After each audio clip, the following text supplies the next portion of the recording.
paramą pagal Lietuvos Šveicarijos programą mūsų skyrius buvo renovuotas. Dalis lėšų yra iš energiją tausojančių technologijų diegimas Marijampolės ligoninėje, teikiančioje sveikatos priežiūros paslaugas nėščiosioms, gimdyvėm ir naujagimiam. To pasekoj buvo išvedžiota deguonis, suspaustas oras. Nuo 2012 metų mūsų ligoninė dalyvauja Šveicarijos paramos projekte, kuris padeda mums užtikrinti geresnę pagalbą gimdyvėm, naujagimiam ir mūsų gydytojų, akušerių ginekologų ir viso akušerinio ginekologinio skyriaus personalo saugesnį darbą.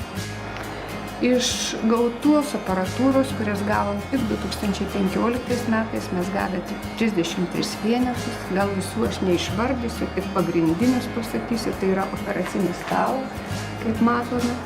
Toliau gimdymo lova, kuri mums labai padeda kasdieninėme darbe.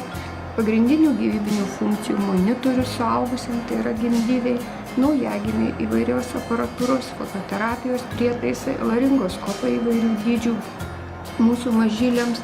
Ir visa tai, ką mes gaunam, padeda užtikrinti geresnę pagalbą gimdyvėm, po gimdymo moterim, o mums, akušeriam ginekologam ir viduriniam personalui saugesnį darbą.